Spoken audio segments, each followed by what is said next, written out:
All right, let's turn our attention to probably the most controversial of the topics, which is around billionaires in space, we'll call it. Hmm. Whether they're putting themselves in space or they're simply funding what to many appear to be vanity projects. Hmm. So I want to get into some aspects of it, but let me just start at the high level. You've alluded to your general view on how this is being absorbed in the public and the Hmm. kind of negative connotation. What is your general view on that level of private capital from individuals going into the space exploration slash space commercialization? Do you think this is something that is a net negative, or do you feel like there are at least some positives that can be taken from it, and Hmm. you just wish that they'd be, I don't know, partnering with their governments, for Hmm. example? Yeah, I mean, I think that there are definitely positives. It's one of those things where, yes, if there are enough people who want to spend hundreds of thousands of dollars on spending a few minutes in space, that will drive technological development in the same way that we've seen in like aviation industry. People wanted to fly on planes, so airplane technology got better. You might see the same kind of thing, and that could have spin-off benefits. Like I mentioned earlier, where SpaceX, made access to orbit much cheaper. You could see some kind of similar thing potentially. So I'm open to that possibility. There is also the possibility that some of these companies, like Blue Origin or whatever, would grant a certain number of tickets on each of their flights to people who don't have to pay for it, but who are going to conduct some kind of scientific experiment during those few minutes in suborbital space in microgravity.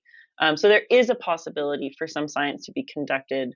Um, what I think is most problematic, though, is the public perception, because it does seem, regardless of whether they include some science or give away charitable seats to people who don't have the means to pay for them but who deserve it in some way. Regardless of all of that, the public sees this and is disgusted because they're seeing the flaunting of wealth in a time when a lot of people are struggling economically. I think it's that I think that reaction is very fair. And as much as some of these companies proclaim that this is going to democratize space, like I said, not everybody gets to be an astronaut. Maybe you could just pay your way into being an astronaut. But really, what we're seeing is a very, very visible display of wealth, extreme wealth in some cases, that I think is reasonably not well received by the public, and I think that that's important. The other thing that I always have to mention here is that so far these space tourism missions have been successful.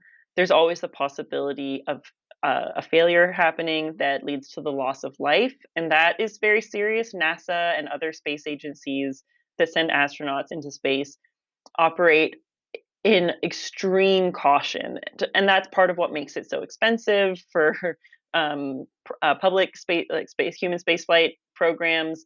They have to be very, very cautious. They really, really, really want to avoid accidentally killing their astronauts, and it's happened in the past. We've seen space shuttle disasters.